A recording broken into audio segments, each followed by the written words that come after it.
you take me back? Everything was fine. I was young. When I was young. Would you take me back? Everything was fine. Il faut savoir que j'ai commencé par la danse classique étant toute jeune. Ensuite, la danse classique, c'est bien, mais bon, j'ai voulu faire de l'équitation comme toutes les filles de mon âge. Et puis ensuite, moi, il faut savoir que je fais partie d'une famille de rugbyman. Donc ma mère, mon père, mon oncle, ma tante en ont déjà fait. Et quand je suis née, mon papa était rugbyman aussi, donc j'ai baigné dedans vraiment bébé. Et en fait, étant donné que j'étais une fille qui avait beaucoup de caractère, c'est vrai qu'il fallait que je trouve un sport collectif où je puisse donner en fait de ma personne et de mon caractère et avoir ce côté esprit d'équipe, famille. Donc j'ai très vite intégré les valeurs du rugby. J'ai jamais essayé de sport collectif à part le rugby, il n'y avait rien qui me tentait, c'était soit le rugby, soit rien. Moi déjà quand j'ai commencé le rugby, je me rappelle de mes copains à Aix-en-Provence. Dès le début, ils m'ont dit mais on n'a jamais joué avec une fille, c'est pas possible de jouer avec une fille, mais qu'est-ce que tu fais là? Enfin, j'ai eu plein de réflexions. Après, une fois qu'on montre de quoi on est capable, qu'en fait on peut être aussi puissante, bon, forcément ça a 15 ans, donc eux ils n'ont pas eu leur poussée de croissance encore, donc c'est différent, mais on peut leur montrer que sur un terrain on peut plaquer, on peut sauter, on peut courir, on est comme un garçon en fait. Oui, certes, on n'a pas la même masse musculaire, bien évidemment, mais on a autant le droit que eux de faire du rugby et de montrer qu'on en est capable et qu'on peut faire des très beaux résultats. Aujourd'hui, je vois l'évolution du rugby quand les anciens en parlent. D'avant, les anciens, ils n'ont jamais vu de rugby féminin de leur vie. Et aujourd'hui, je vois des anciens qui viennent nous taper dans les mains et nous dire « mais waouh, c'est beau votre jeu en fait. Ça fait plaisir de voir des filles jouer au rugby ». Donc ça, c'est pour moi, personnellement, j'ai réussi. J'ai réussi à faire changer les mentalités. Pour une jeune fille, le rugby est très inspirant pour elle parce que ça va lui apprendre donc, les valeurs de la vie, ça apprend la discipline, ça apprend le respect, donc d'être respectueuse envers ses camarades, envers sa famille, envers les personnes qui nous entourent, mais aussi ça va nous apprendre la différence de personnes qui est autour de nous et en fait, faut vivre en communauté tout le temps et apprendre à s'écouter, à communiquer, parce que c'est aussi beaucoup ça le rugby, c'est on communique ensemble, on partage des moments ensemble et c'est très important pour une jeune fille d'avoir toutes ces clés en main pour réellement grandir et prendre de la maturité au fur et à mesure, même pour son travail, pour plus tard. Une jeune fille, quand elle débute le rugby, donc jusqu'à ses 15 ans, elle peut jouer avec les garçons. Moi, je sais que j'ai eu l'expérience de pouvoir jouer avec les garçons. Donc c'est incroyable. Moi, ça a été mes meilleures années de rugby. Vraiment, je donnerais tout pour retourner là-bas. Je me suis fait des copains à vie, clairement. Et c'est là où j'ai tout appris du rugby. C'est le début, c'est comme un enfant qui commence à marcher. C'est là où il apprend énormément de choses. Là, ça a été pareil. Et c'est vrai qu'après, à nos 15 ans, on est obligé de trouver une équipe féminine. Parce que moi, à Aix, par exemple, il n'y avait pas d'équipe féminine. Donc j'ai dû partir de chez moi à mes 15 ans, partir à l'internat, donc être très vite responsable, être indépendante. Je joue là actuellement en tant que 3 Mignel. Je pense que mon physique fait que je sais que je peux être très puissante, mais en même temps j'ai beaucoup d'endurance, donc je suis faite pour ce poste-là. Après, c'est vrai que j'ai toujours aimé centre, étant donné que quand j'étais plus jeune, j'avais déjà fait centre. Donc j'aime bien les deux postes, mais c'est vrai que je préfère être devant, être autour de toutes mes avants, c'est mieux. J'aime bien le contact, ouais.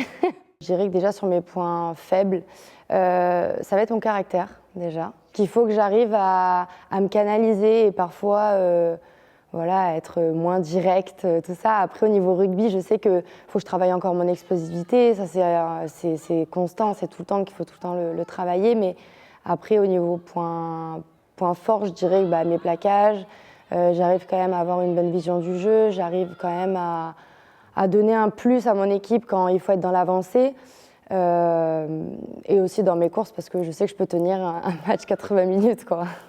Je pense que le mélange de vie professionnelle, vie personnelle et le rugby se mélange bien. Il faut juste avoir, je pense, être très coordonné déjà. Parce que le matin, il faut préparer son sac pour le rugby le soir. Forcément, il faut travailler la journée, être très concentré, le soir aussi. Ensuite, quand on rentre chez nous, forcément, il faut être présente dans son couple ou même pour être toute seule dans sa maison ou dans son appartement.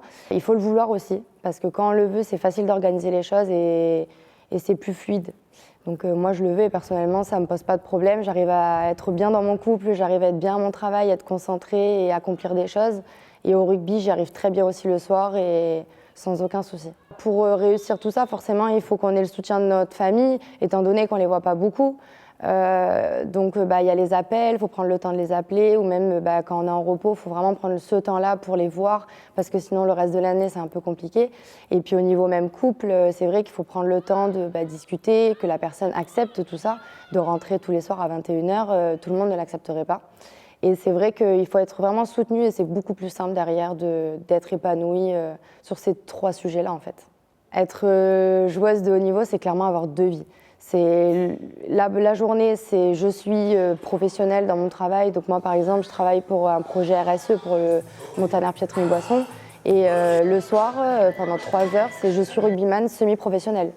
Il y a vraiment un énorme écart entre les deux, déjà rien qu'au niveau style vestimentaire et rien qu'au niveau concentration, parce que rien à voir d'être devant un ordinateur et après devoir enchaîner avec toutes les touches, les mêlées, toutes les combis du soir, quoi. Plus les week-ends qui, en plus de ça, nous prend énormément de temps, étant donné qu'on doit partir souvent le samedi matin, qu'on rentre le soir très tard le dimanche, même dans la nuit.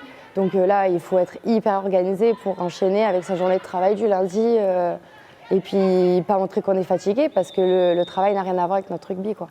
L'année avant que le projet du RSTPM se crée, j'ai inclus l'équipe de La Valette. Voilà, il y a 4 ans, j'ai pris la décision de venir à Toulon et de quitter Montpellier pour rejoindre ce club-là et au passage intégrer le RCTPM dans ce beau projet. Ils avaient direct mis en place des choses vraiment très intéressantes pour les filles, comme déjà l'accès au campus. On a eu la cryothérapie tous les lundis après les matchs. Enfin, il y a des clubs qui n'ont pas du tout ça, donc rien que ça déjà, ils mettent le bien-être de la joueuse en avant. Et puis surtout, la stratégie, c'était de se laisser du temps pour monter en Elite 1. Et je trouve ça très intéressant de ne pas trop brusquer les choses en disant, voilà, la première année, on stabilise, la deuxième année, là, il faut qu'on commence à monter un peu...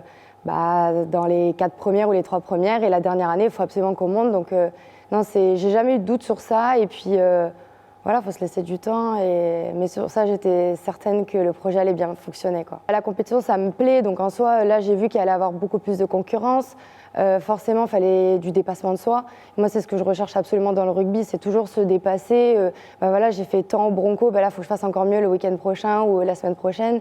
La muscu, c'était pareil. Donc en fait, non, je savais que pour moi, c'était vraiment fait pour moi ce projet. Mon rêve, c'est de voir ce que je vaux en Elite 1, savoir si j'ai les capacités encore aujourd'hui de jouer en Elite 1. Je sais pas, donc faut tester pour savoir. Je me marie cette année, donc raison de plus pour être plus stable dans ma relation, donc rien de mieux qu'un mariage. Déjà, clairement, de créer notre petite famille qu'on est déjà en train de faire petit à petit.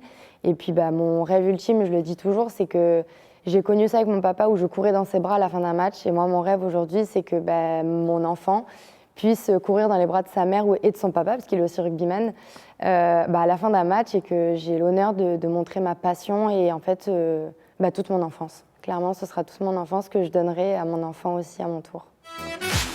If you took me back, everything was fine.